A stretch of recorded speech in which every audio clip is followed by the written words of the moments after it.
Good afternoon, and welcome to the webinar, Legal Jiu-Jitsu, Combating Witness Intimidation in Human Trafficking Cases. Today's program is presented by Equitas and by Senior Attorney Advisor Jane Anderson. My name is C. Ross. I am an Administrative Associate at Equitas, and I'll be moderating today's webinar. If you have a question during the presentation, please enter it in the question and answer box. We will answer questions periodically throughout the webinar. You are also welcome to contact us directly at any time following today's presentation, and we will send you contact information during our follow-up. Next slide. Let me get that. Equitas's mission is to improve the quality of justice in sexual violence, intimate partner violence, stalking, and human trafficking cases by developing, evaluating, and refining prosecution practices that increase victim safety and offender accountability. Next slide. As a national training and technical assistance provider, Equitas develops resources, conducts trainings, and offers 24/7 consultations for prosecutors and allied professionals. For more information on Equitas, please visit our website at equitasresource.org. Next slide. You can also find information about our projects and special initiatives on our website. Next slide. Today's webinar is supported by the U.S. Department of Justice Office for Victims of Crime. The information presented in this webinar does not necessarily reflect the views for the Office for Victims of Crime. Presenting our webinar today is Jane Anderson. I will now turn it over to Jane. Hi, everyone. Thank you so much for joining us on this webinar, which really encompasses one of Equitas's favorite topics. So I really would encourage you to think of us as an ongoing resource for you as you think about how your jurisdiction and your collaborative partners might better respond to witness intimidation in human trafficking cases, including the legal concept of forfeiture by wrongdoing, which we'll spend a lot of time talking about. Thank you, C, for the introduction. I am Jane Anderson. I am a senior attorney advisor with Equitas. I think I am just celebrating my 10-year anniversary with Equitas this week. But before that, I spent my career prosecuting cases in Miami-Dade County at the state attorney's office. And I started doing domestic violence cases and sort of worked my way through the office. And in 2010, was assigned our first sort of state level human trafficking case that we saw as human trafficking at the time. And actually, it was a old sex trafficking statute that we were using. But that being assigned that case really opened my eyes to what we now think of as human trafficking. And we've seen so much improvement happening since 2010. And some of you may have been working on this issue even before then. And I always think back to how instrumental it was that I had that background of prosecuting domestic violence and quite a bit of sexual violence as well. And one of the complex dynamics that I see in common is the pervasiveness of witness intimidation that we should really just expect to be happening in our human trafficking cases. So first and foremost, we want to be supporting victim participation. We want to do everything that we can to make victims feel safe and secure enough that they're able to participate in our cases, both sex and labor trafficking. We want to be proactively thinking about how can we minimize opportunities for witness intimidation. So we'll talk about that today, as well as when it happens, because it's not if it happens, it's when it happens, and hopefully we're in a position to identify it. How can we best respond to it to keep victims safe and also to make it not as effective as a tool for offenders as it historically has been? Let's take away the incentive to use witness intimidation in these cases to really avoid accountability, right? So we want to hold offenders accountable. One of the biggest tools we have in our toolbox is the legal theory of forfeiture by wrongdoing. So we'll spend quite a bit of time today talking about what it is and how to litigate forfeiture by wrongdoing motions so that we can bring in evidence of victim witness statements, even when they're not able to participate in our cases. So what is jujitsu? Why are we calling this legal jujitsu?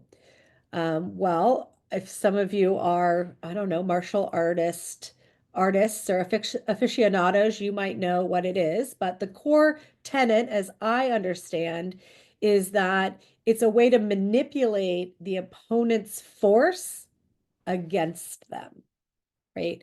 So in this case, we're talking about it as witness intimidation, witness tampering being a weapon that offenders use to escape accountability, and how do we as practitioners identify it and then use it against them to really strengthen our cases in some situations, and definitely um, be able to hold up cases where that intimidation has occurred. So that's the title and the philosophy behind the legal jujitsu.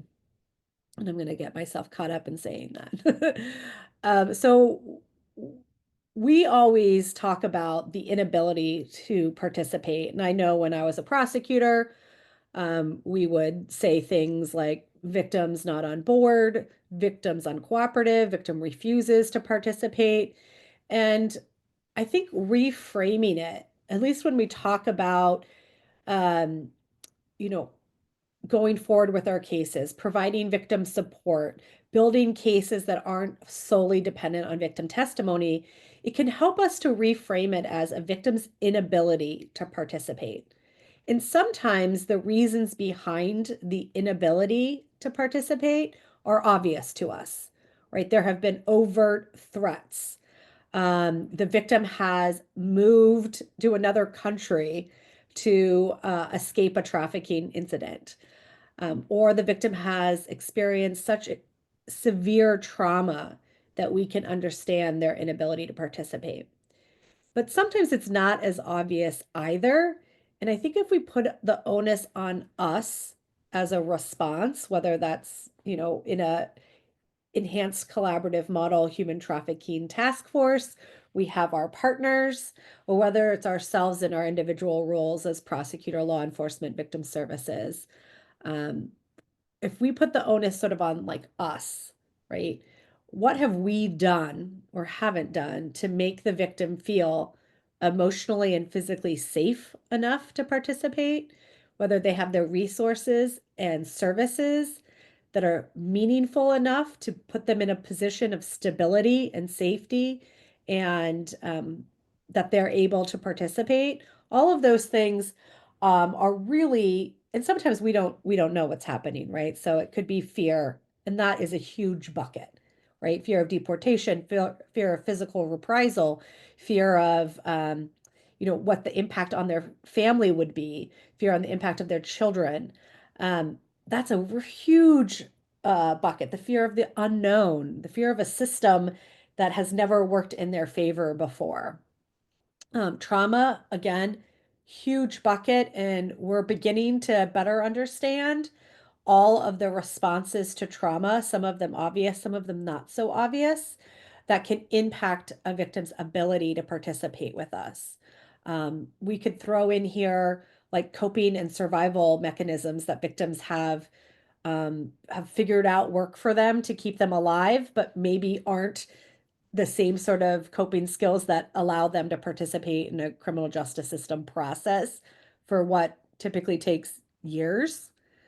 So the need of resources, financial, otherwise, sometimes it's a lack of communication and transparency, a lack of trust that we have failed to build for them, a lack of services, meaningful services. In that case, a lot of that is survivor-led or survivor included services. But the piece that we're going to talk about today is really witness intimidation, witness tampering. I'm going to use those words interchangeably. But that is something that we might not know about, right? Because successful witness intimidation and witness tampering, successful tactics that offenders use, we never hear about, right? That's what makes them successful. We only really get word of the ones that are unsuccessful because a victim or witness has disclosed, or maybe we've been able to intercept a communication, or witnesses or others have told us about it. But when it's good, when they're doing a good job with it, we don't know about it. And then we can assume other things are happening when in fact the offender is impacting a victim's inability to participate. And I'll also point out here um, that this witness intimidation or tampering, it doesn't start when we initiate our case. It is part of the plan from the beginning. Offenders are very intentional about how they assert force, fraud, and coercion to not only recruit, manipulate, and control victims, but also to escape accountability.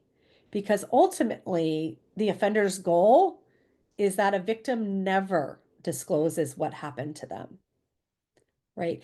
If they are ultimately successful in the force, the fraud, and whatever coercive scheme they have tailored to this individual, the ultimate success of that coercive tactic is that we never know about the trafficking.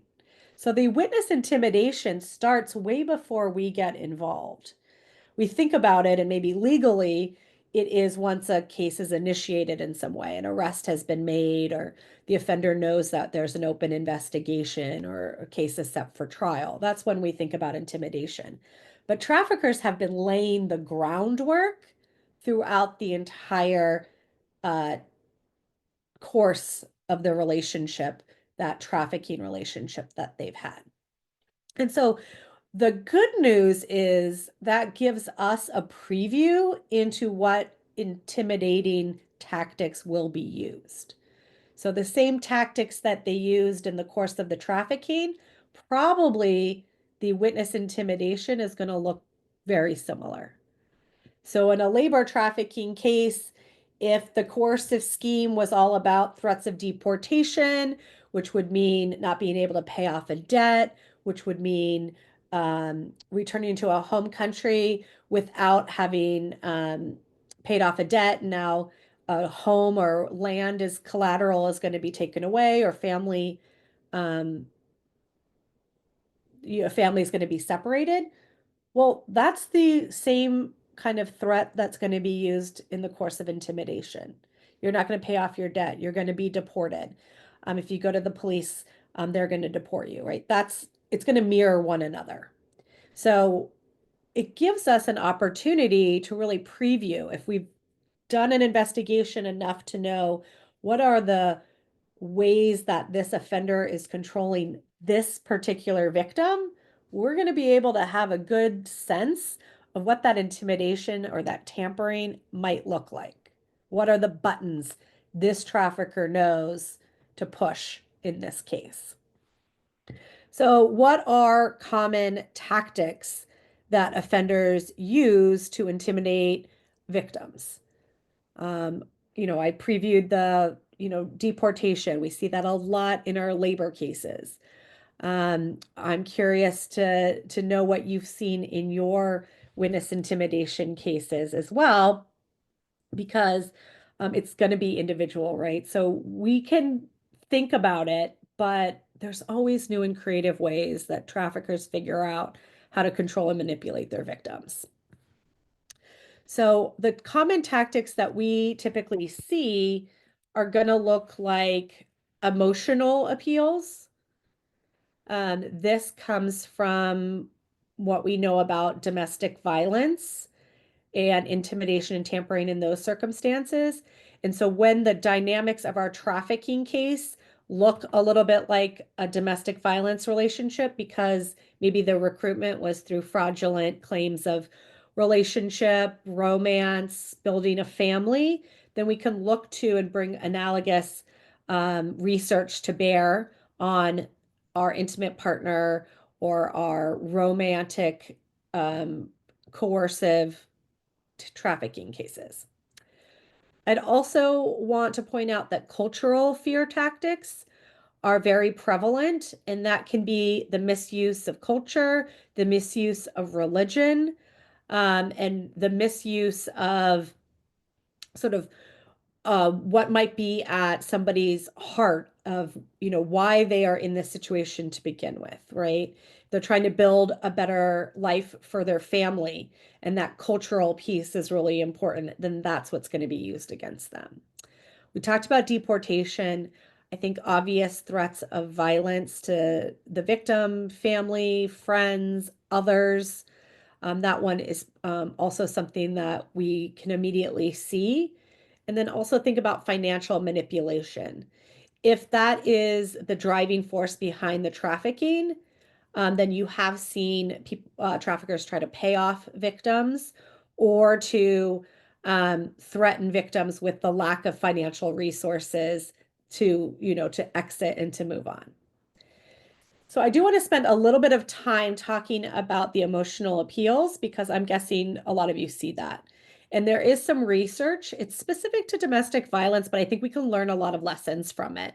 The research is we have cited here, and there's been some follow-up research as well. But the seminal research came from a report called Meet Me at the Hill, Where We Used to Park.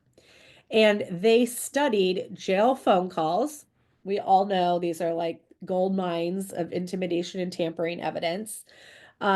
They studied these jail phone calls and they found some really common themes and even like a pattern that we're going to go into. So first off, I always do love showing this card. Now, I got this from a colleague who worked at Vital Voices, and I was told that this was a card that was bought at a jail or prison commissary. So inmates could buy this and send this out, right? So I'm not giving up on us. And then the inside of it, and I'll let you guys read it for yourselves, but it's sort of this, I don't know, poem where it talks about that, perfect love only happens in the movies, and sometimes we say things in anger. We do things we wish we could take back. We hurt the ones we love the most, but that doesn't mean this love isn't worth fighting for. So I think some of you this might be sounding familiar especially if you've got some history working with domestic violence clients or in those cases, right? So let's not think about all those bad things. Let's think about why we're together in the first place, and let's learn and grow from this. And why don't you also learn the power of compromise and forgiveness, and let's move on from this. So this is what we're talking about when we're referring to these emotional appeals.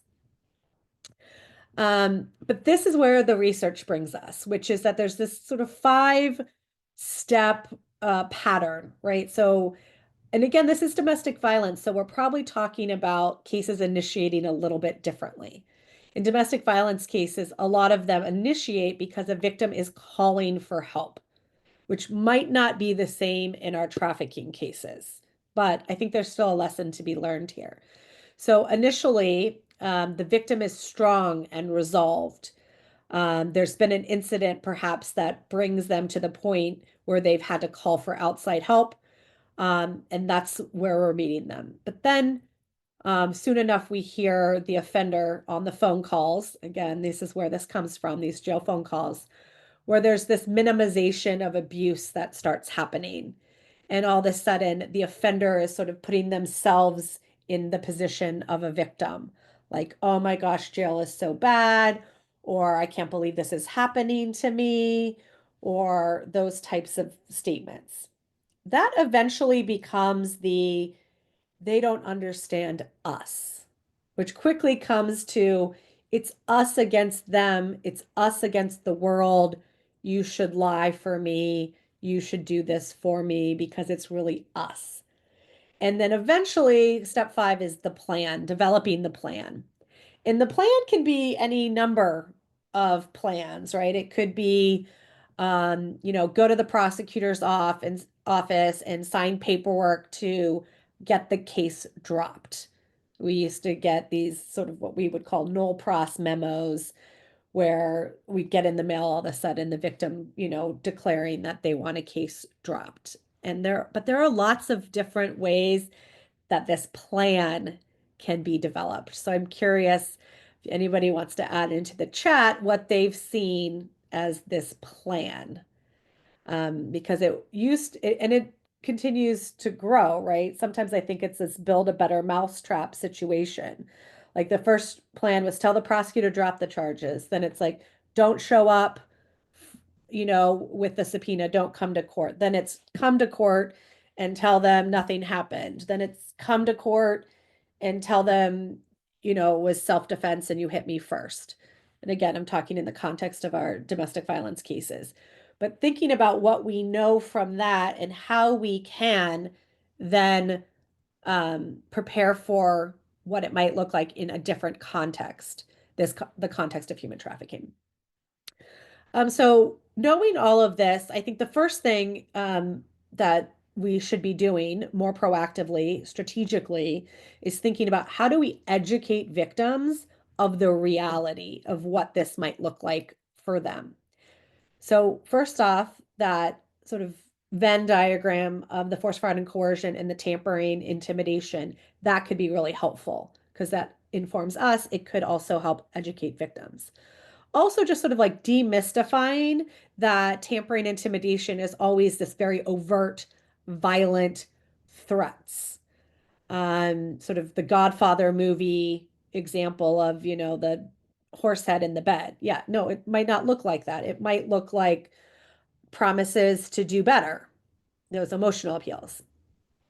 And then also education about like when it happens, what do you do? Right? Because victims have experienced all sorts of tactics by the offenders. So, these little messages on Facebook or through a friend, that's not going to necessarily raise the red flag to like call 911, but like how do you and what do you want to preserve and report? And who do you want to report that to? So easy things like taking screenshots and texting your point of contact if it's not an emergency. But if it is an emergency or you feel you're in danger, that's when you call 911. So having that conversation about your point of contact, whether that's law enforcement, victim services, and then again, the conversation between victim services and law enforcement of how that information is shared, given your information sharing protocols. So that's kind of the first piece. Now, proactively, we can do better and we need to be very vigilant about what kind of private information can we protect. So things like sealing documents from public records, using initials or redacting identifying information. Now, I'll tell you, when we started doing this in Miami, there were not statutes that addressed confidentiality in the context of human trafficking, but there were when it came to sexual assault victims. So I just used those. Now, at the time, I was mostly doing sex trafficking cases, and I could argue that there was a sexual assault component to all of them, most of them. But also, I just did it. And then I was sort of like, okay, defense attorney, you articulate to the court why you need that information. So I was very proactive and very protective and sort of like took that stance and thought to myself, I'm going to widen I'm going to widen this definition because public policy is in line with being protective of this information. So, but also be thinking about identifying information. So sometimes it's not obvious or it's not right on top of your mind, but I had a case where I learned the hard way that in an affidavit it said this minor was reported missing from this location, and that location was grandmother's house. I wasn't thinking that because it didn't say it in the affidavit. And I was like, okay, well, that's the last place they saw. So just really being thoughtful about schools, relatives, what other information could identify this victim and that you need to be redacting. Third is monitoring the offenders. So jail communications, known social media accounts, if an offender is going to be released from jail, what kind of pre-trial release conditions can you ask for, including GPS and otherwise. And then what goes without saying is that when somebody violates the terms of pretrial release conditions be really aggressive about holding them accountable for violating court orders. We'll talk a little bit more about that in a sec. And then safety planning with the victims. So obviously, technology is probably going to be a big piece of that. So having victim service folks that have knowledge of how to do a tech safety plan, thinking about third-party offenders, what questions do you need to ask the victims as far as who else could be involved and who else has their contact information and those types of things.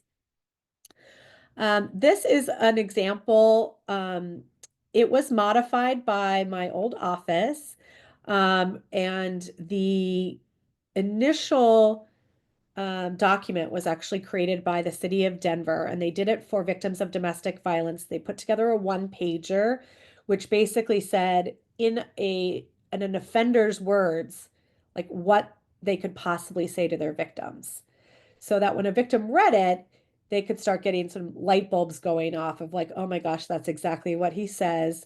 That's what I've heard this person say to me as they're in jail, or these are the promises I've been told a million times again. So I think it's an effective way to help educate victims about what they might expect to hear from an offender. So Miami took that was in the context of domestic violence, and they tried to do it for, and they did it for victims of sex trafficking. This folds up into like a business card. And have you heard these lines before? So again, it's in the words of a trafficker, right? This is just until we can pay off the bills, or hey, if you go to the police, they're going to arrest you. So this could be another kind of way to help educate victims about what they might hear. So knowing all that, we want to keep victims safe. We want to do everything we can to educate and to eliminate trafficking. But then when it happens, we want to be prepared and ready for it, and we want to be ready to eliminate the payoff, right? So that's where the jiu-jitsu comes in. This is a resource that Equitas developed.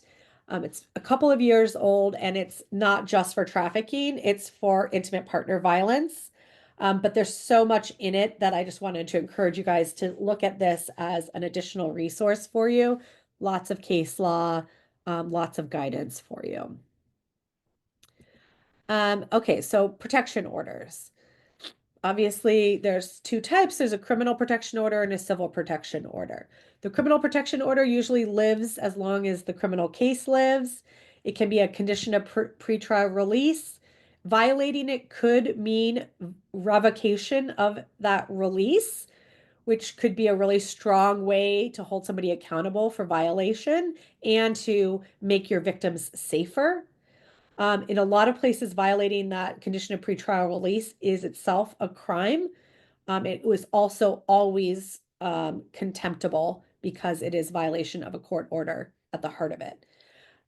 So in Miami, the only ones that were, I think, criminally could be charged was this if it was a domestic violence, but they keep kind of trying to open that up.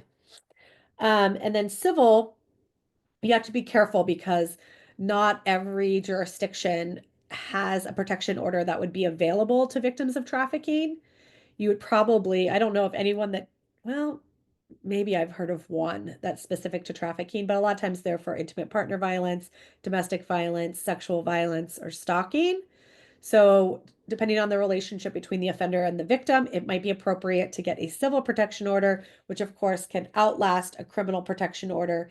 And you have like another court to go through violating that protection order is almost always a crime. It's obviously also contemptible. And if it's not a domestic violence relationship, and there isn't a history of sexual assault, so maybe a labor trafficking case, you might want to think about the definition of stalking, which is a course of conduct directed towards a person that instills fear or extreme emotional distress. Generally, that's the definition. But it kind of, most trafficking cases would fit that. So let us know if you have any questions on your particular state, and we can help you with this piece of it. But again, you're usually looking at a misdemeanor or maybe a felony stalking violating a criminal protection order. But these are really still ways for us to demonstrate how important it is for us to try to keep the victim as safe as possible. So when we're partnering with advocates that are going through the civil protection order, or we are alerting the court to any violation of the pretrial release conditions and we're asking for the offender to be held, we're demonstrating how important it is to us that the victims that we're serving are as safe as we can make them. Contempt, I think it's an underutilized tool. Depending on your jurisdiction, you can file a petition for an order to show cause. And basically the court brings in the defendant, says, hey, it's on you, burden defense, to show cause of like why you violated this protection order, this court order. Judges have an inherent right to uphold their own orders. That's what contempt proceedings really are about. Depending on where you are, defense may have a right to a jury, but very rarely do they have a right to a jury. They do have a right to attorney, but you can have a contempt hearing the day of the violation or very quick order. So again, just thinking about it as a tool that you have to hold somebody almost immediately accountable for a violation of that court order. And then depending on where you are, minimal jail time, but you also could have them be revoking pretrial release conditions. So think about this as a tool that you have to show and to demonstrate that you're taking quick and swift action when the victims you're serving are put in additional places of danger. So again, not something we use, I think, quite enough. And then just keeping folks safe. So inside the courthouse, thinking about safe spaces, training all court personnel to identify traffic intimidation that might be happening in the courthouse. Prosecutors, I've got my back to what's going on in the actual courtroom. So I depend on court personnel, judges, advocates, and others to let me know, what's kind of happening behind me. Always make a record, put it on the record. And then once it's put on the record, you have a lot more ability to start asking for court orders to keep your victims safer. Things like additional security measures, cell phone policies. There's some case law that says you can require identification to enter a courtroom. I love the quote that comes from this, which is intimidation is enabled by anonymity. And therefore, like just even having to show your driver's license is one way to counter that intimidation that's happening. We've got the case law here, convening an anonymous jury. Again, some case law there. If you're looking at, trying to make your courtroom safer, like how can you do that without infringing on a constitutional right to a public jury or a public forum? Equitas has quite a bit of resources on intimidation and courtroom orders. So for example, you know, we always hoped, and I don't know, hope, but like a lot of people ask, can we close the courtroom for the victim's testimony? What can we do to keep that as safe as possible? It's a pretty high like standard to do that. Waller Georgia controls. It's a 1984 case that says, for partial court closure, including in this case, it was to limit the public's ability to see the victim's testimony. The party seeking to close the hearing, we must, as a prosecution, advance an overriding interest that is likely to be prejudiced. The closure is no broader than necessary, considering reasonable alternatives, and then making very clear findings on the record to support the closure. That's a really high burden for us to meet. There are going to be cases where maybe we want to be arguing for that and laying a record for that. And sometimes even just going through that exercise and making those arguments and advocating on behalf of the victims that we're serving can do a lot to demonstrate how important and serious this is, even if maybe we don't get the ruling that we ultimately want in these cases. Just kind of putting it out there. This is the standard. Okay, so what you've all been waiting for, drum roll please. Kidding. Forfeiture by wrongdoing. This is the federal rule. Most states have a very similar rule. It's usually within your evidence code under 804. I don't think this rule is very clarifying, but I'm going to break it down and start with like a little history lesson, which is always helpful, right? So Reynolds v. US is the seminal case from 1878 that established that the United States um, really recognized this rule of equity that had been in common law and in England before that. And again, rule of equity, it's a great way to kind of frame it. So, what this says is that forfeiture by wrongdoing means that, yes, the Constitution guarantees the right of someone to confront the witnesses against them. But you can forfeit that right of confrontation if you're the one that kept that person away under some wrongful acts. You kept that person away. So you can't insist on the privilege of confronting witnesses against you when you're the one that kept those witnesses from appearing in court. What's fair is fair. So this is where it stems from. And these are the three elements of that need to be established to basically at the end, you're going to be able to introduce statements of a witness that's not in court, right? So first off, the witness has to be unavailable. We're going to dig into each of these elements, but a witness being unavailable can be any number of things. So that's the first thing. The witness is unavailable.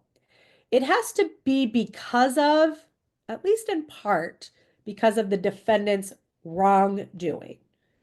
We're going to dig into the part where I just said like at least in part, and then also what constitutes wrongdoing. We're going to dig into that in a second.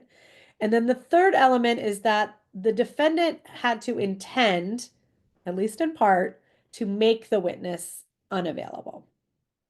So let's go through this sort of element by element. The witness's unavailability. So oftentimes what this looks like is you cannot locate the witness. So you have made diligent attempts, you've gone to last known addresses, you've done background checks, you've contacted friends and family, you have done due diligence to locate a witness, and you cannot. So law enforcement, who is partnering in all of this, they should be documenting all the steps that they took, all the attempts that they made, all the statements that were made to them. So for example, they went to mom's house and mom was like, oh, victim skipped town, is not coming back, and is scared to death. Well, those are great those are great statements to document, right? So all of that. There is a little bit of case law out of Oregon. I wouldn't say it's the majority of cases, but the thought of like, is it necessary to issue a subpoena? That might be the case where you know a victim's location and they're just like, they're where they live. You think they still live there, but they're like avoiding, opening the door, or they're avoiding your calls. The court may say, well, did you issue them a subpoena? Maybe. Um, but unavailability can also be things like the witness has real or feigned amnesia. So witness can appear in court and just say, I don't remember anything. I cannot testify. That witness is unavailable. A witness can come into court and refuse to testify. That witness is unavailable. So it can be a lot of things. The defendant can marry the witness. A lot of places, the marriage privilege doesn't work when there's criminality involved, but some states still only have that for domestic violence, and so traffickers marry their victims. Massachusetts doesn't have that exception to the privilege, so that's also unavailable. If the defendant managed to get the victim deported, that would be unavailable. Also, because remember what I said, that step 5 was making a plan. So think about what that plan is and whether that amounts to unavailability. So the plan of don't come to court, don't respond to your subpoena, come to court and say you don't remember anything. All of those could be what makes somebody unavailable, right? That plan. So let's get married. That could be the plan. Or move away. That can be the plan. So think broadly about what unavailability means. I feel like I had one more thing to say about it. Also, wrongdoing is not necessarily criminal conduct. It's not even wrongful conduct, ironically enough, or misconduct. So this case out of Iowa talks about, hey, we don't require force, fraud, and coercion. We don't require threats, force, or intimidation to be wrongdoing. So it includes things like those emotional appeals or that control that the defendant had. And oh, this is what I wanted to say. Another thing that makes somebody unavailable, right? It could be established if the defendant directs the witness to exercise the Fifth Amendment privilege. So I did see this quite a bit where the victims in our case, in my cases, were exerting their Fifth Amendment privilege. And then even if we were giving immunity, even if the court was giving instructions, they refused to testify. And because that was established via communication that the defendant sort of like planted that seed or encouraged them to take that stand, that was attributed to wrongdoing of the defendant. So exercising the Fifth Amendment privilege. Remember, that was part of the plan, and now it is also the unavailability and the defendant's involvement in it is the intent and involvement. Another case where the witness's claim of amnesia created a practical unavailability, even though they were sitting in court at the time. And in this case, the defendant financed, supported, and was actively involved in implementing the plan. And the court found that forfeiture could be established when the defendant had any knowledge or any complicity in the plan. So, what is the intention of the defendant? So, in this case, it was sufficient for the prosecution to prove that wrongdoing was at least partially intended to procure the declarant, his wife's unavailability. So again, didn't need to be the entire intention, was fine if it was partial intention. And again, another case that says the defendant need only in part intend to procure the defendant's unavailability, and to establish forfeiture by wrongdoing, the prosecution need only show that they were motivated in part by a desire to silence the witness. So this comes up quite a bit when the defendant's going to come in and say, like, hey, I was actually, trying to, you know, I wanted to marry the victim. Like, for example, in this case in Massachusetts, this quote I think is funny because I can only imagine the court really responding to the defendant's argument that him marrying the victim was because of true love and encouragement. So it says, even if the idea to marry originated with the victim, which I think is also important because this comes up a lot, which is, hey, this was the victim's idea to not show up. This was the victim's idea to get married. This was the victim's idea to claim amnesia. And in this case, the court says, even if the idea to marry originated with the victim, the defendant agreed to marry, and the spousal privilege only existed because of the defendant's agreement. Therefore, the judge was entitled to infer that the defendant intended to make her unavailable to testify by agreeing to marry her. The judge did not need to find that making her unavailable as a witness was the defendant's sole or primary purpose in marrying her. It is sufficient that it was a purpose in marrying her. So I can just sort of imagine that the defense here was like, hey, how could marrying the love of my life be wrongdoing? This is just against public policy.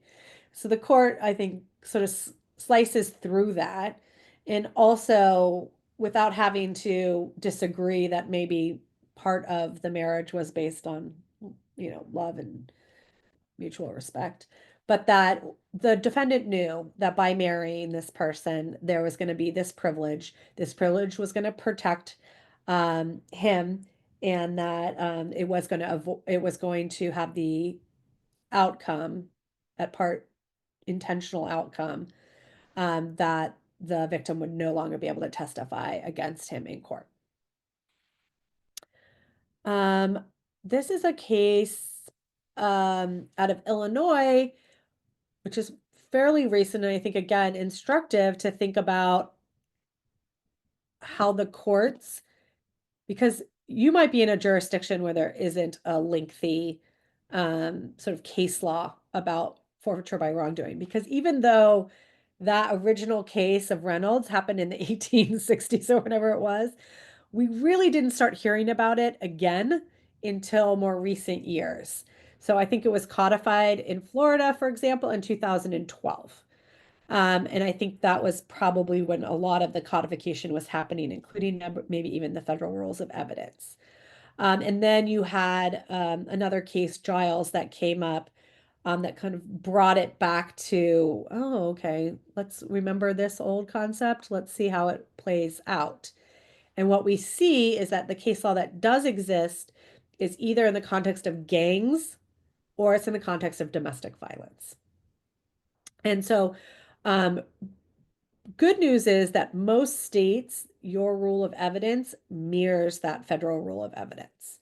Therefore, even if you don't have state case law, you are going to be able to make an argument that this is persuasive case law because these cases rely on the same statutory language that our statute says. So it can be instructive. So even though I'm bringing you guys, these cases are out of Illinois, Ohio, Iowa, Massachusetts, like, it's still really important because you're going to have to educate your judge, most likely, on what forfeiture by wrongdoing is. They may know, but I still get a lot of people that are like, "Oh, are we talking about forfeiting assets and seizure of assets?" So you're going to have to do some education. So to have an Equitas can, this is where we come in and can help you. And I think we have some um, model motions as well, or sample motions, so that you're educating them about how different courts have viewed wrongdoing, unavailability, and that nexus of intention.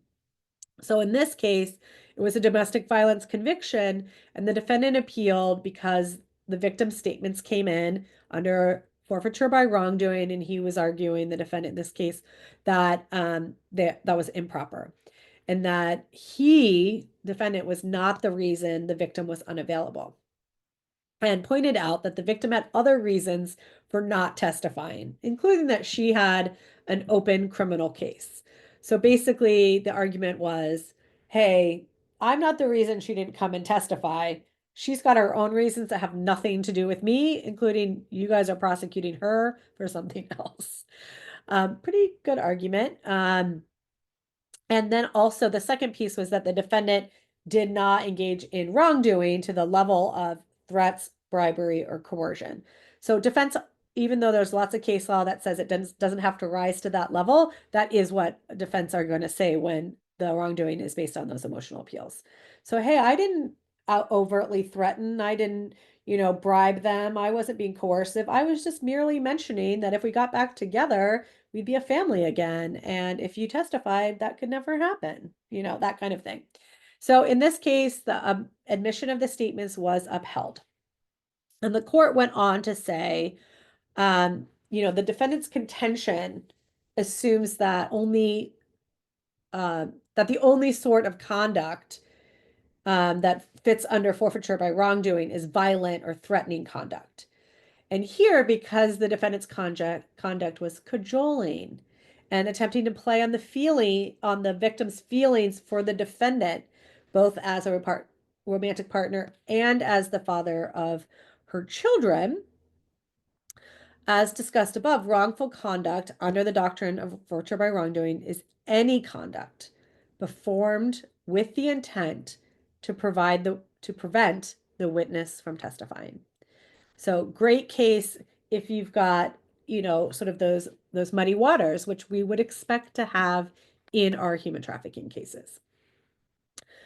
So I do want to point out that New York is weird and sometimes can be wonderful, but the question that we get a lot is, what if a victim isn't unavailable? Um, they're not refusing to testify, they're not feigning amnesia, but they're just recanting on the stand. So they are coming up with a whole nother story. So in New York, they have addressed this. And unique, but you but New York is very unique. They do not have an evidence code. Instead, they rely on case law to determine their evidentiary standards. Therefore, other jurisdictions, it's harder for you to make the argument that this is persuasive law because you can't say your statute matches your statute. So, caveat on all of this, but I think it's interesting enough to bring it to your attention how New York deals with this, and then to also think about if this wouldn't work where you are, what could you do in these circumstances? So, what if the victim recants on the stand? In New York, um, they have determined that that means unavailability, which is interesting. Unavailability in this context is not limited to a witness's outright refusal to testify or them being physically absent from proceedings. They go on to say a witness is practically or effectively unavailable, where that witness recants his or her initial statements or otherwise changes his or her version of the events as a result of the misconduct on the part of the defendant. So it's taking it one step further, right? Because we heard the same language of practical unavailability in the context of feigned amnesia or feigned memory loss. The court said that's practical unavailability, even though they're sitting in court. So New York took this one step further and said when they are recanting, they are also practically unavailable. I am curious here how they determine, like, oh, well, that initial statement, well, that was obviously true. And so obviously this new statement is obviously not. But they're basically saying the truthful testimony is unavailable to them. So, interesting way to think about it. They go on, this is another case out of New York where it says, and this is where sort of that build a better mousetrap situation comes in because it says to deem a testifying but recanting witness available for confrontation clause purposes, a defendant suggests, as the defendant suggests, basically this provides witness tamperers with an incentive to induce witnesses to recant rather than to refrain from testifying at all. So, as we talked about how the plan has changed over the years, no longer just telling a prosecutor you want to go forward. No longer does that like mean the prosecutor is going to drop charges because prosecutors might go forward with an evidence-based prosecution. So now you have to come to court and say you lied. Now you have to come to court and say it was self-defense, right? So we keep moving the goalposts. So in this case, the judge actually says if we say that a recanting witness is available, we're basically encouraging would-be witness tampers and witness intimidators to say, okay, the new plan is just come to court and lie. So I think it's interesting. I don't know if this would be effective in any other jurisdiction. I know some folks out there have been thinking about, okay, maybe we could find the perfect case to test this theory in somewhere other than New York. If I've got the perfect set of facts, maybe that'll be a good test case. If any of you are curious about it, please keep in touch with Equitas. Um, but I think one of the reasons why we don't necessarily need to expand into forfeiture by wrongdoing to this point is that when we have a witness who's testifying, even if they're recanting or they're minimizing, we have other tools in our tool belt, right? If we don't have a witness at all to put on the stand, we're, we're really handicapped by not being able to put their statements in front of the jury, right? And so we're relying on hearsay statements and we're doing all this other sort of patchwork evidentiary very specific fact-based analysis.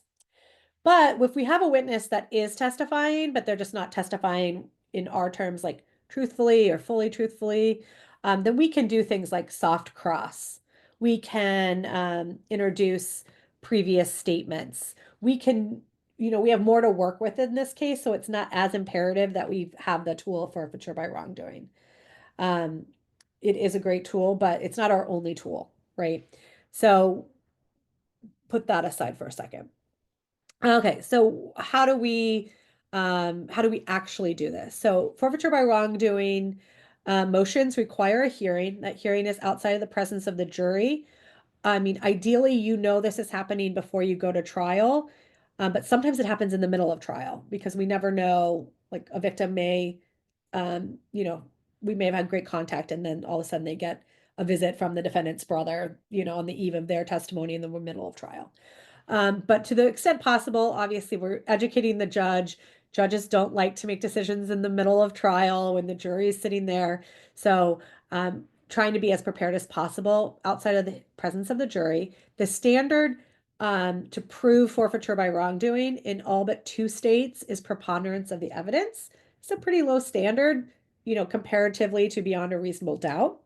Washington, New York, they require clear and convincing evidence, which again, higher than preponderance, lower than beyond a reasonable doubt. In the hearing itself, hearsay evidence is admissible, including affidavits. So maybe affidavit from mom who answered the door and was like, my daughter will never come to court. She's scared, um, to even enter back into the state. So you could get affidavits. But so most of the time, in reality, what it looks like, it's the lead detective, or if there's like a DA investigator that's been doing the witness intimidation investigation after the case was filed. But usually it's like one investigator that's going to come up and kind of tell the story. The statements that you want to introduce, those themselves you can bring into the hearing. Um, Obviously we're talking about jail phone calls for the most part here. Maybe some witness statements, maybe some evidence of like prior cases where the offender has like gotten cases dropped because victims haven't shown up, right? Consider using an expert witness to educate, depending on how knowledgeable your judge is on, dynamics of human trafficking or maybe even domestic violence or familial cases. You may want to use an expert witness to do that. And the sort of what trafficking looks like to begin with, you might need to do a little education on that. And courts may reserve ruling. What we've seen is when it's based on unavailability and the court isn't sure that the victim's not going to appear because, well, some of us are never really sure, they might reserve. They might say, hey, I found elements 2 and 3, but I can't rule on this motion yet until I actually can determine the victim is unavailable, which might be, okay, the victim was subpoenaed and they haven't shown up, and it might be that day on trial. So sometimes it's reserved in that manner. Um, Everyone that I have talked to, prosecutors around the country that have done forfeiture by wrongdoing hearings, they have those cases have all resolved with a plea after the court's order. So there isn't any that I know of case law specific to human trafficking and witness and forfeiture by wrongdoing because the cases are resolved once the defendant knows, oh, okay, the victim's statements are coming in, even if the victim isn't here to testify. So it's a very strong tool to be used by prosecutors and to be used in advance of the trial, not wait for the middle of trial when this is likely going to be the situation.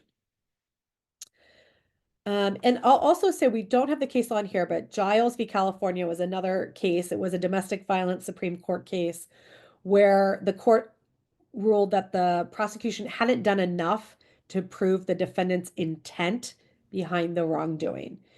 And there is a concurring opinion by Souter in that case, and I'm happy to share the site for that case. It's Giles v. California, where Souter said, yeah, we needed more information to draw that nexus of the defendant's intent. And Souter goes off to say things that we'd like to hear about would be nature of the relationship, prior history between the parties, nature of domestic violence generally. So to me, that's a roadmap that tells us that we need to do that in human trafficking cases as well. We may need to make some of those connections for the judge about common offender tactics and the motivation behind those tactics. So yeah, the evidence of wrongdoing, the tip of the sword, that's your jail phone calls for the most part, how I've seen it.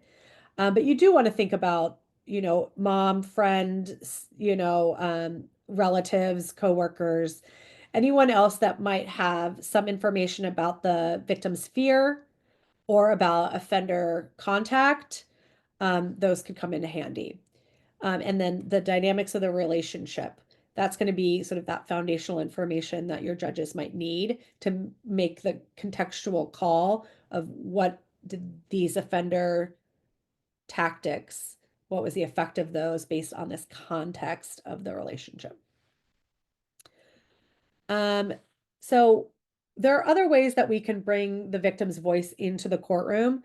So forfeiture by wrongdoing, if the court finds that you have established by the preponderance of the evidence those three elements, what that does is it opens up that all of the victim or witnesses previous statements, all of their statements to the detective, to friends and family, to any of those statements come in.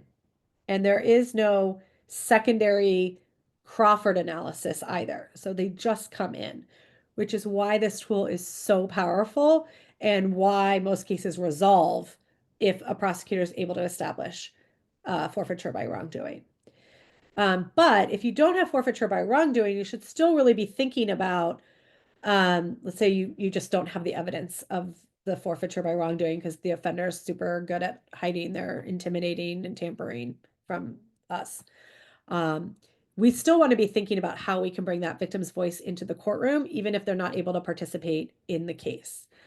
This is super fact specific and it's according to a case-by-case scenario. I would say an evidence-based prosecution of human trafficking of an adult is very, very difficult.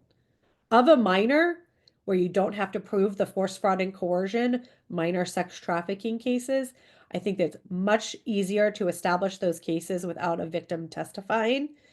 And I'm happy to share my own experience having successfully done that. But I think what we struggle with is how do we do something similar, even if maybe a victim's testifying, but we need to corroborate them, or when they're not. There are going to be situations with the right facts and the right evidence code comes into play where we might be able to do an evidence-based prosecution of trafficking. But I do not want to overpromise that. I think it would be very rare circumstances and almost like all the pieces would have to fit in almost perfectly for that to work. However, we should still be thinking about it because even if it's not a purely evidence-based case in the fact that no victim is testifying live in court, there are ways to build upon credibility, to establish additional victims, to do all of these other things if we're being thoughtful about identifying, documenting, and litigating the omission of statements that were made outside of the courtroom. So a couple of ones I wanted to go over with you as we do this. So here's the hearsay law, evidence code, federal code. I think it still goes to surprise people because we hear about hearsay so much in our like common, like it's on movies and TV, and some of you lawyers might be like, this is the bane of my existence when somebody says hearsay, and it's not what hearsay is. But sometimes we also forget how broad hearsay is because hearsay is not just for victims or for witnesses that don't testify, but even a witness that does testify, the statements that they made outside of court are still hearsay. So I'm not going to do a whole hearsay primer, although I do love hearsay and evidence was like my favorite subject in law school. There are a couple of exceptions and things that are not hearsay that are helpful for us to remember specifically in trafficking cases. So the first one is that solicitation is a verbal act. So what does that mean?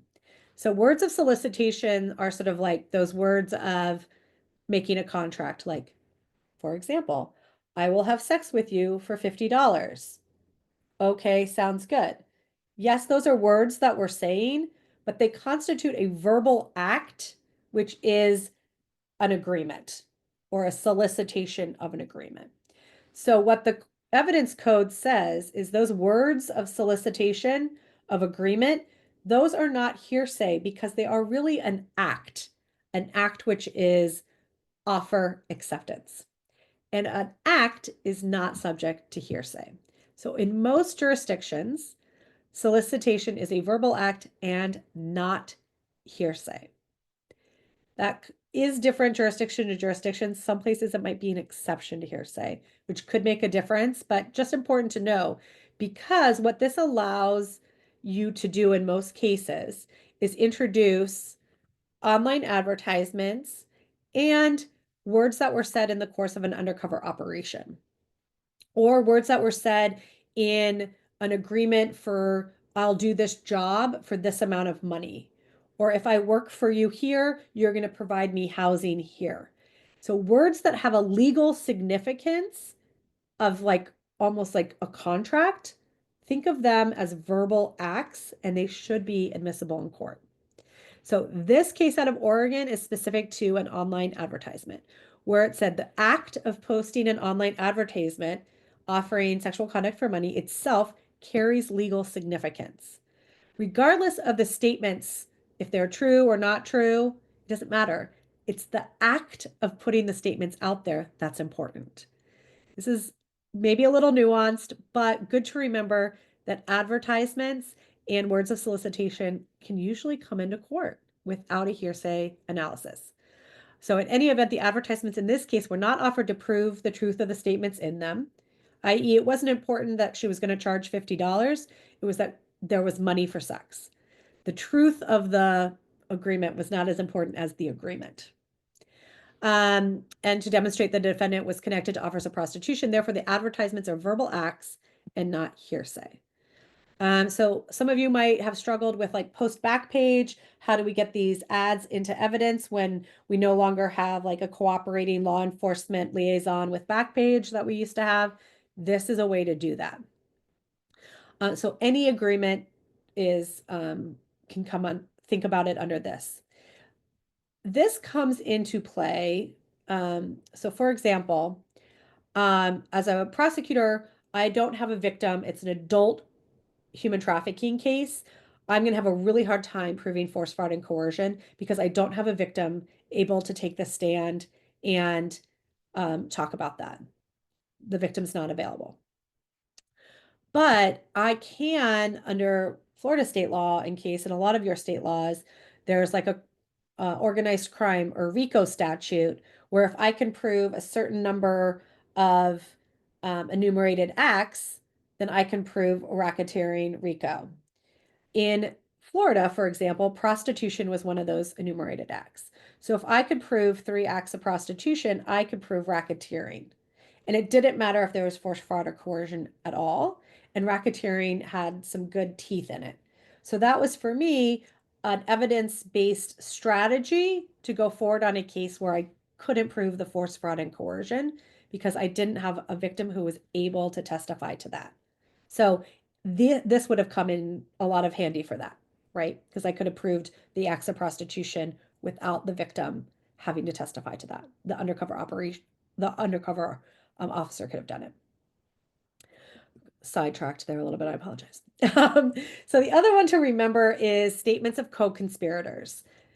Statements of the defendant's co-conspirator during and in furtherance of the conspiracy are not hearsay. And again, this is the federal rule. Sometimes in state evidence codes, you see that it's an exception to hearsay, which changes things up a little bit, but more often than not, it means it's not hearsay. So the important thing to think about here is that the co-conspirator need not be charged at all. As long as the statements that you're trying to introduce are during or in furtherance of the conspiracy, and in furtherance, excuse me, it's not an or, and in furtherance of the conspiracy. Okay, so example, you can legally argue, and sometimes this makes me really uncomfortable to talk about, but you can legally argue that the trafficker and the trafficker's victims were all involved in a in a conspiracy to engage in prostitution.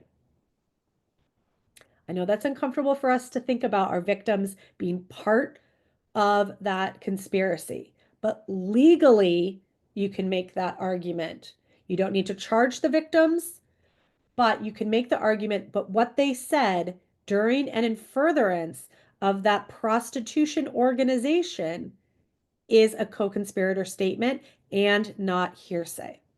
So that can be renting hotels, arranging for rides, talking to buyers, thinking about all those things. Now, it's really uncomfortable for us to talk about victims as co-conspirators, but just think about this as a legal fiction to allow you to say that the things that were said in furtherance of this overall conspiracy, they're not hearsay, and I want to bring them into court. And just to kind of put a dot onto that, in California, there was this case, People v. Brown, where the bottom in the case was a minor, and she was actually immune from prosecution. They could not have charged her with prosecution the way their safe harbor laws are set up. And the court said, even though she was immune from prosecution, for purposes of the legal analysis of this evidence code, she was a co-conspirator and her statements could be admitted as non-hearsay. So thinking about that, but again, doing that legal analysis, irrespective of the fact that the folks that you're calling co-conspirators for purpose of this are in fact victims in your case and not charged with any crimes. And then your hearsay exceptions that almost every evidence code has is your present sense impression, excited utterance, then existing mental, emotional, physical condition, or statement for medical diagnosis or treatment. So these are all things that your law enforcement should have in the front of their mind of like, am I documenting this? Am I making sure I document demeanor and time frames so that a prosecutor is able to argue these various exceptions to hearsay? So present sense impression is sort of that play by play. We get this sometimes on 911 calls. I've also been able to admit them when, let's say, a victim is calling their mother and telling them what's happening as it's happening. Some of you might have had cases where a victim is communicating with somebody else as they're like, as they're reporting what's going on in the hotel room, something like that. So that's sort of like your play-by-play. Excited utterance, of course, is when something something would excite somebody and they're still under that excitement when they tell somebody else about it. Most common ways that we see excited utterance would be in a 911 call. So if a beating just happened, a rape just happened, and they're calling for help, and they're like, this just happened, I need help, that excited utterance. And it's, again, really important to get demeanor and relative time frames for prosecutors to make the argument that, hey, this is an excited utterance. Ones that we don't think of as much, but can be really helpful if they're documented, is then existing mental, emotional, or physical condition. So a hearsay exception, if a victim is like, I'm hungry, I'm tired, I, my leg hurts, all of those things, if they're talking about something that's going on right then and there, those are admissible. And you could imagine how impactful they are if they're documented when, let's say, a law enforcement officer encounters a victim under any number of circumstances and is just like, hey, how are you? What are you feeling? And that person's able to say, like, I'm so tired, I'm so thirsty, I can't talk right now. That would all come in under this hearsay exception and would really start painting a picture of, where that victim was at that time. And you know how important that can be when we're working with victims over a long time frame to be able to kind of put together some of those guideposts. And then statement for medical care, diagnosis, and treatment. I mean, I can't say it enough, but all victims of trafficking should be provided access to medical care. I think we have really strong policies in place when it comes to minor victims of sex trafficking. Like it's an automatic for us to get them to medical care. But with adults, we don't see the value. And a lot of times I think it's because we misunderstand the role of forensic nurses and medical care providers.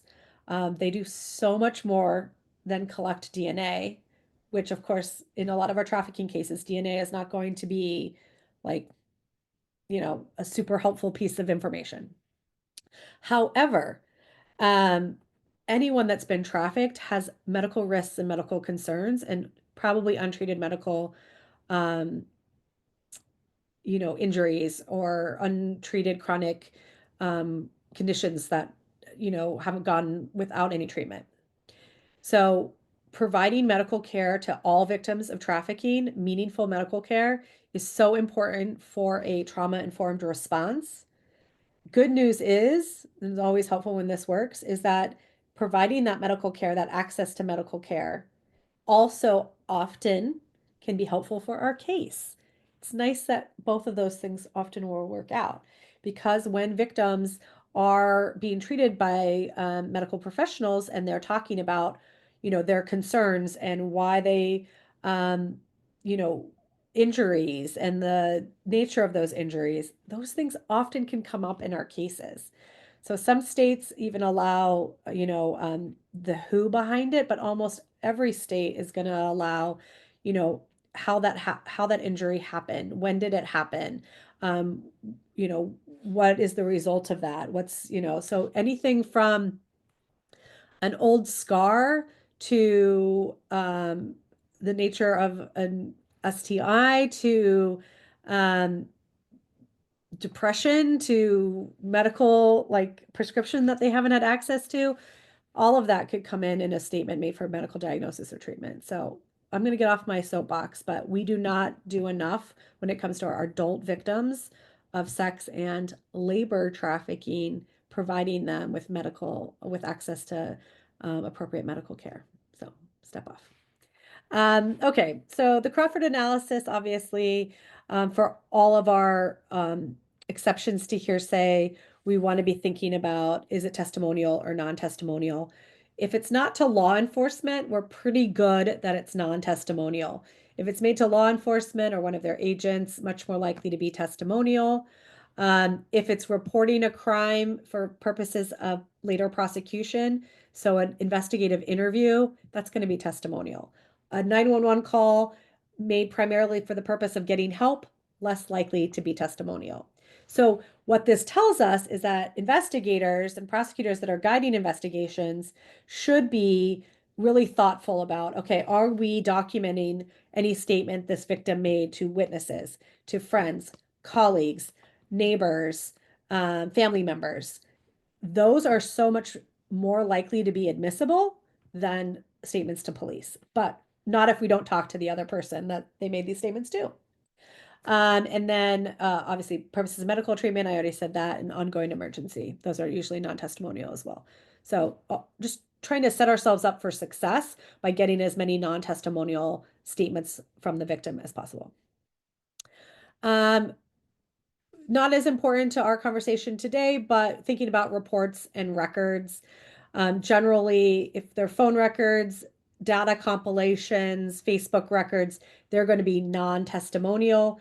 Testimonial records would be things like somebody looking at DNA results and talking about a match, fingerprints and talking about a match, because those things require they require some sort of analysis and not just a data compilation. So just thinking about that. Of course, some of our data compilations are going to have hearsay within them. So if they're data compilations of messages, of communication, then there's still a hearsay analysis that needs to be done for the communication that was in the records.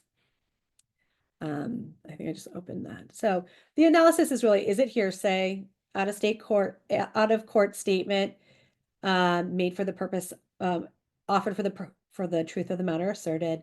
Does an exception apply? And then if an exception applies, is that statement testimonial? And I would just encourage you to do that really thoughtfully in all of your cases for every single statement. Because especially if the victim is not able to testify, or if you need to build out a lot of corroborating evidence to that victim's testimony, you want to be prepared to litigate to the extent you can pre-trial the admission of these statements. You do not want to be in the middle of trial arguing hearsay, which can be very nuanced, when a judge is feeling the pressures of a jury waiting there. So as much as you can do pre-trial motions, the better. So thinking about who can you interview, who did the victim speak to, documenting all of that information is really, really key.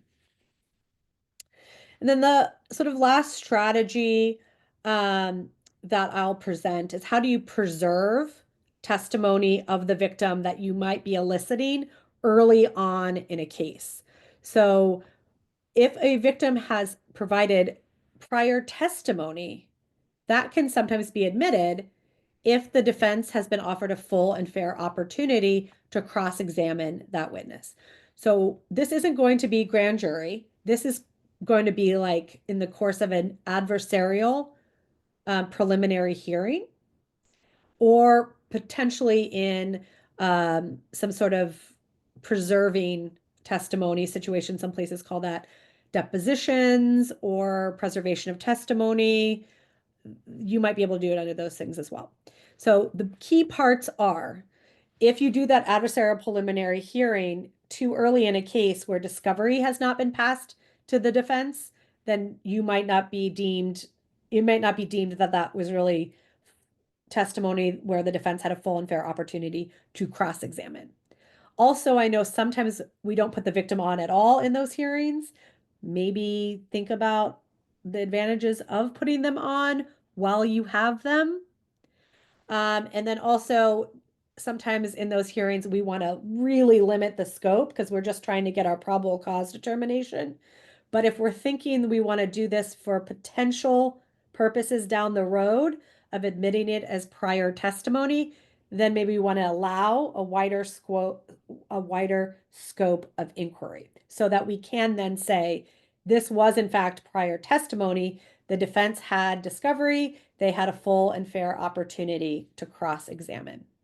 So that would be in the context of an adversarial preliminary hearing, but you may also want to ask the court to preserve victim testimony because you know the victim is moving, or sadly, most of the times we do this, the victim might be dying. Or I used to do it where we had law enforcement that was getting sent to do, they were like military reservists and they were getting sent overseas. I will say California, kind of cutting edge. They call it a conditional exam, and they have a specific carve out for trafficking, because they recognize the high rate of witness intimidation. They almost have a presumption that in trafficking cases, that testimony is going to at some point be attacked by the defense through intimidation, dissuasion, coercion. And so they can do a conditional exam when authorized. So in this case, the language of California, and just kind of think about whether you can use this to make this argument where you might not have this statute, but you do have some statutory authority to preserve testimony in advance of trial. How can you argue to the court, hey, it's appropriate in this case because of the prevalence of trafficking or of intimidation? So here it says, when the victim or material witness has been or is being dissuaded by the defendant or a person acting on behalf of the defendant by intimidation or physical threat, from cooperating with the prosecutor or testifying at trial. The people or the defendant may, if the defendant has been fully informed of his or her right to counsel as provided by law, have a witness examined conditionally. Again, this says, if the defendant has been charged with human trafficking and the court finds that there is a reasonable basis to believe that the material witness will not attend the trial, because she is under the direct control of the defendant or another person, and by virtue of this relationship, the defendant or the other person is seeking to prevent the witness from testifying. They may have this conditional examination. So just interesting to me that California calls this out as a separate authority specific to human trafficking because, of course, of the prevalence of this dissuasion or control that offenders may still have on their victims. So going forward, first and foremost, we want to be encouraging victim participation, whether that's providing services, resources, by making victims feel emotionally and physically safe and helping build their stability. That's our best case scenario for having victims able to participate through an investigation and a prosecution. And that's what we want. But we also want to be at the same time being very proactive to combat witness intimidation and to eliminate the payoff. So that's proactive investigations, that's educating our victims, that's minimizing opportunities for intimidation. And then, of course, in the end, identify and preserve those victim statements, whether we're admitting them under the forfeiture by wrongdoing um, concept, or we're looking at non-hearsay statements. We're looking at admissible hearsay statements that have an exception that qualifies. So it's a lot of individual analysis, fact-specific analysis. It is literally what we at Equitas love to help you with. So whether it's case law on how forfeiture has been analyzed in your jurisdiction, whether it's some sample motion language, or whether it's doing a case analysis of, okay, what is admissible, what's not admissible, how big of a picture can we paint with our victim statements that are admissible that we can go forward in a case supporting victims, or even in rare cases, rare cases for adults, not so rare with minors, really go forward with a full evidence-based prosecution.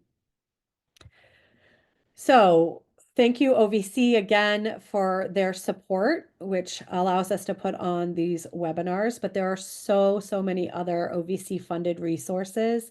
So there's general training and technical assistance that you can reach out to. There's a great survivor engagement TTA program. If you want to make sure that you're involving survivors in your policies and your task forces. There's the e-task force guide, the roadmap, which is, amazing.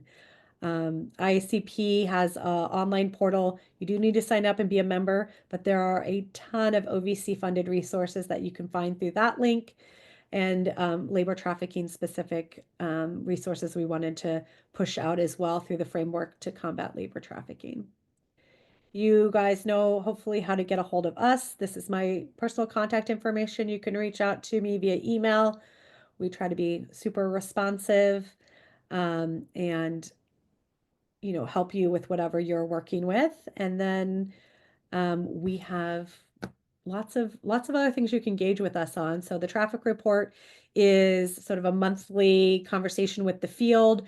There's like a guest star, I want to say guest star, but like there's a guest speaker, rotating topic conversation. So everything from familial trafficking to juveniles to, I don't know what Miko has in store next, but there are always really great opportunities to hear from others and what promising practices are going on. We also have general office hours. These tend to be a little bit broader in topic. The last one we did was like on image exploitation. So we're looking at domestic violence, sexual violence, stalking, as well as trafficking in these office hours you can sign up for. And then, of course, just following us online, you'll get announcements for upcoming trainings, grant opportunities, and resources that we're pushing out. So I appreciate all that you all do. I was not as good as tracking comments and questions, but I don't see a ton here.